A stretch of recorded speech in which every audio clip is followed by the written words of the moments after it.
Alors, règle pour ajouter ou soustraire deux nombres relatifs. Donc là, dans les exemples, on aura deux. Alors, d'abord, quand vous avez ce genre d'exercice, il est obligatoire de recopier le calcul à effectuer. Alors ici, j'ai commencé par les additions. Vous voyez, il y a un plus. On rappelle la règle. Pour ajouter deux nombres relatifs, on doit regarder s'ils sont de même signe ou sont de signe contraire pour savoir s'il faut ajouter ou soustraire les parties numériques. Alors, il est négatif, sont de même signe, je garde le signe en commun qui est moins, et j'ajoute les parties numériques, 16 plus 17. Donc on fait 16 et 16, 32, plus 1, ça fait 33. Ensuite, on encadre bien à la règle. Et je rappelle qu'on n'encadre pas que la réponse, mais bien la lettre qui lui est associée. Voilà. Calcul B. Moins 12 plus moins 18.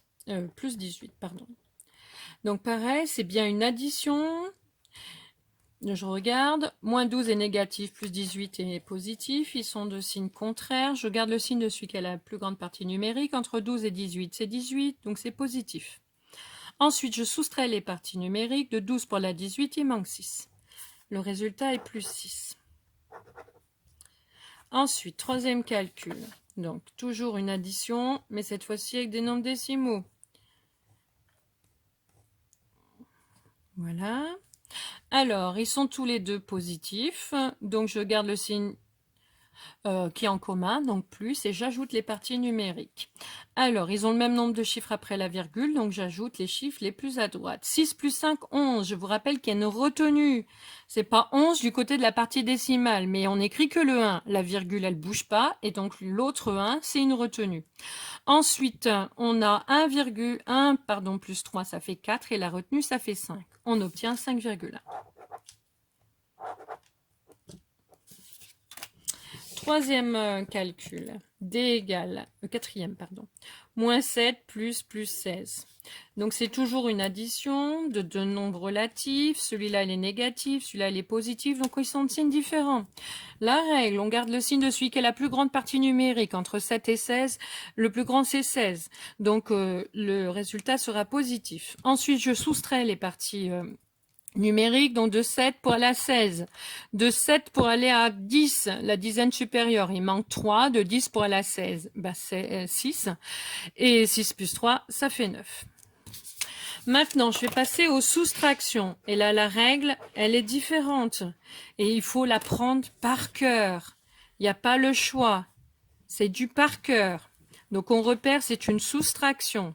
La règle, elle vous dit que pour soustraire un nombre relatif, donc, vous voyez, le premier terme, il bouge pas. C'est ce moins-là. Soustraire un nombre relatif. Il n'y a pas le choix. La règle vous dit qu'il faut ajouter l'opposé. Donc, il faut l'apprendre par cœur. En fait, la soustraction est une règle qui n'existe pas.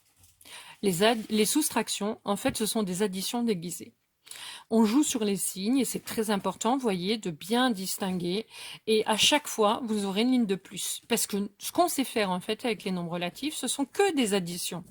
Donc, je suis obligée de transformer toutes les soustractions. Une fois que j'ai transformé, je reviens à des additions. Est-ce qu'ils sont de même signe ou sont de signes différents? Positif, négatif, ils sont de signes différents. Je garde le signe de celui qui a la plus grande partie numérique. Entre 3 et 5, c'est 5 le plus grand. Le résultat est négatif. Et je soustrais les parties numériques. De 3 pour aller à 5, il manque 2. Et je souligne. Calcul F.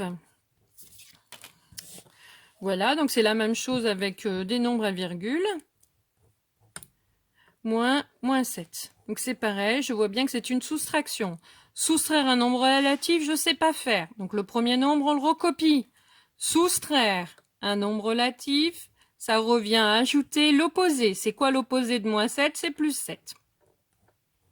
Et je fais une addition. Le premier nombre est négatif, le deuxième est positif, ils sont de signes différents. Je garde le signe de celui qui est la plus grande partie numérique.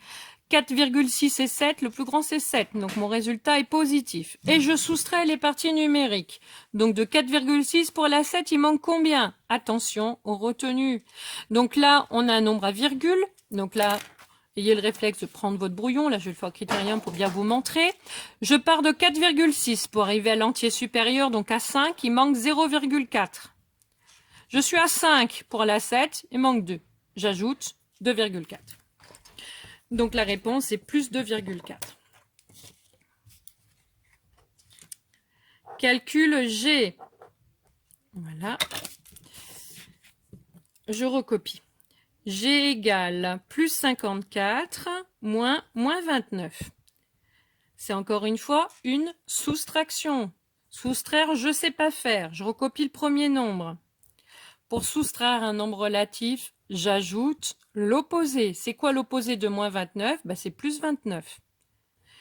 Et je regarde dans ce que j'obtiens. Donc c'est une addition de deux nombres, tous les deux positifs, donc ils ont le même signe. La règle est, je regarde le signe en commun et j'ajoute les parties numériques. 9 plus 4, 13, 3 et je retiens 1. 5 plus 2, 7 et la retenue 8. On obtient plus 83. Dernière opération. La H. Moins 13, moins plus 5. Donc c'est toujours une soustraction, donc je ne sais pas faire. Donc le premier nombre, je recopie.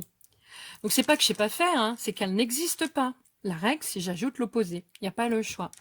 Donc j'ajoute. L'opposé de plus 5, c'est moins 5. Et je calcule. Les deux nombres sont tous les deux négatifs, donc ils sont le même signe. Je garde le signe en commun qui est moins et j'ajoute les parties numériques. 13 plus 5, 18. On obtient moins 18. Voilà comment on fait pour ajouter, soustraire des nombres relatifs.